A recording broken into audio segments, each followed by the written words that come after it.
Hello Telangana రాష్ట్ర ప్రజలందరికీ నమస్తే. Good morning. ఈరోజు మన తెలంగాణ సమాజం తెలుగు దినపత్రికలోని ఇన్ఫెక్షన్ వార్తా విశేషాలు ఎట్లా ఉన్నాయో చూద్దాం.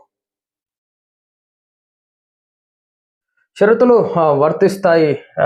వర్తిస్తాయన్న ఇరాన్. అమెరికా ఇజ్రాయెల్లో కొనసాగుతున్న యుద్ధాన్ని ముగించేందుకు తాము సిద్ధంగా ఉన్నామని ఇరాన్ అధ్యక్షుడు పేర్కొన్నారు. అయితే తమకు కొన్ని బలమైన హామీలు ఇవ్వాల్సిన అవసరం ఉందన్నారు. యూరోపియన్ కౌన్సిల్ అధ్యక్షుడు ఆంటోనియా కోస్టాతో ఆయన ఫోన్లో మాట్లాడారు. సో మొత్తానికి యుద్ధం ముగింపునకు సిద్ధమే. సో కానీ కొన్ని షరతులు ఉన్నాయి, ఆ షరతులకు అంగీకరిస్తే మాత్రమే అని చెప్పేసి చెప్పడం జరిగింది. ఎందుకంటే తీవ్రతతో చాలా ఆర్థిక పరిస్థితులు నెలకొంటాయి. ఆ యొక్క భారం ప్రపంచ దేశాల మీద అన్నిటి మీద పడతా ఉంది కాబట్టి ఆ చమురు సంస్థలు పైన భారం పడటం, సో దానివల్ల ఇతర దేశాలకు కూడా భారం పడుతూ ఉంది కాబట్టి ప్రజల మీద. సో నిర్ణయం తీసుకునేటటువంటి అవకాశం తొందరగా ఉంటే బాగుంటుంది. రెండు కూటములను సాగనంపండి. దశాబ్దాలుగా ప్రజలను మోసం చేస్తున్న కూటములు కేరళ ప్రచారంలో రాజ్నాథ్ సింగ్ పిలుపు. కేరళలోని కష్టజీవులు నిజాయితీ పరులైన ప్రజలను దశాబ్దాలుగా left democratic front, united democratic ఫ్రంట్లు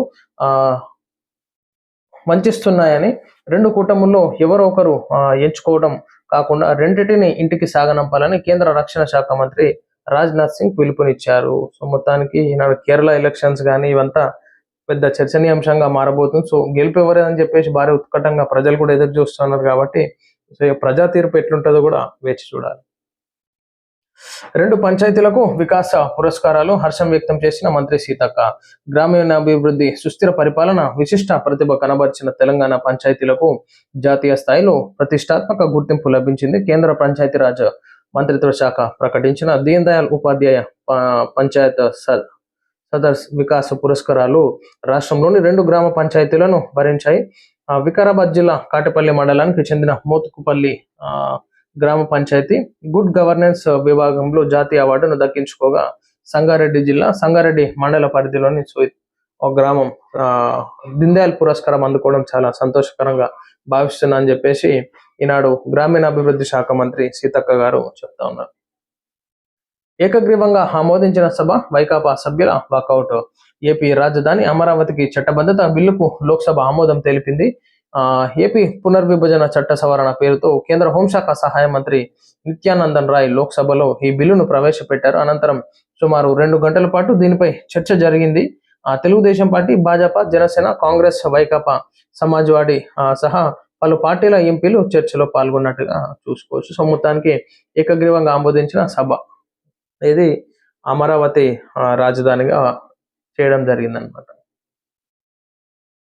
contract outsourcing ఉద్యోగులకు తీపి కబురు. ఇక నేరుగా ఖాతాల్లో జీతాలు జమ చేయనున్న ప్రభుత్వం. వేలాది మంది ఉద్యోగులకు లబ్ధి చేకూరే అవకాశం. తెలంగాణ రాష్ట్రంలోని వేలాది మంది కాంట్రాక్ట్ అవుట్సోర్సింగ్ ఉద్యోగులకు రాష్ట్ర ప్రభుత్వం తీపి కబురు అందించింది. గత కొన్నేళ్లుగా వేతనాలు చెల్లింపులో ఎదురవుతున్న తీవ్ర జాప్యం, మధ్యవర్తుల అక్రమాలకు అడ్డుకట్ట వేస్తూ ప్రభుత్వం కీలక నిర్ణయం తీసుకున్నట్టుగా చూసుకోవచ్చు. ఈనాడు ఏదో అవుట్సోర్సింగ్ ఉద్యోగులకు ఇబ్బందికరమైనటువంటి పరిస్థితులు, కమిషన్ బేసిక్ అటు ఇటు జీతాలు ఇవ్వని చెప్పేసి సో ఇక మొత్తం ఇబ్బంది లేకుండా నేరుగా ఖాతాల్లోకే జీతాలు జమ చేయనున్నట్టు కాంగ్రెస్ మన ముఖ్యమంత్రి రేవంత్ రెడ్డి గారు తీపి కబురు చెప్పినట్టుగా చూసుకోవచ్చు. రాష్ట్రాల్లో కుప్పకూలిన రష్యాలో కుప్పకూలిన సైనిక విమానం, 29 మంది దుర్మరణం చెందినట్లు ధృవీకరణ. క్రిమియాలో ఘోర విమాన ప్రమాదం జరిగింది. రష్యాకు చెందిన సైనిక విమానం కుప్పకూలింది. ఈ ఘటనలో 29 మంది దుర్మరణం చెందారు. సో రష్యాలో కుప్పకూలిన సైనిక విమానం అన్నట్టు 29 మంది చనిపోయినారు. సోషల్ మీడియా వేదికగా వ్యతిరేక పోస్టులపై ఆంక్షలు.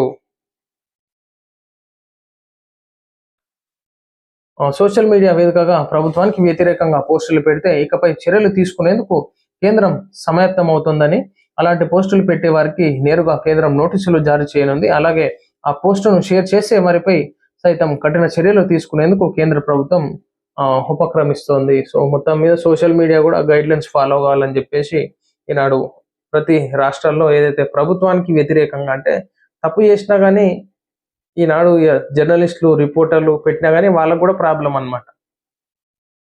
అట్లుంది పరిస్థితి. అంటే ప్రూఫ్లతో సహా పెట్టాలి. మనం ఏదున్నా నిజ నిర్ధారతోని ప్రజెంటేషన్ ఇస్తే ఏం కాదు, కానీ నా అసత్య ప్రచారాలు చేస్తే మాత్రం ఖచ్చితంగా చర్యలు తీసుకుంటామని చెప్పి చెప్పడం జరుగుతుంది.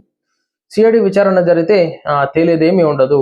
మంత్రి పొంగులేటి అక్రమాలపై హౌస్ కమిటీ కోరం కడియం ఏ పార్టీలో ఉన్నాడో తెలపాలన్నారు. ఇవన్నీ అడిగితే కేసులతో వేధింపుల మీడియా సమావేశంలో ఎమ్మెల్యే పాడి కౌశిక్ రెడ్డి. నేటి నుంచి భూభారతి అమలు 5 మండలాల్లో ప్రయోగాత్మకంగా ప్రారంభం.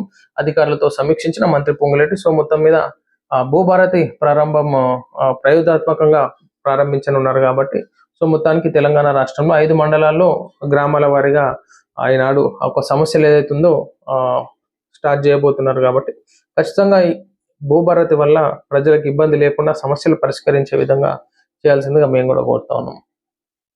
30,000 మంది టెకీల తొలగింపు. ప్రపంచానికి హోరికల్ భారీ కుదుపు.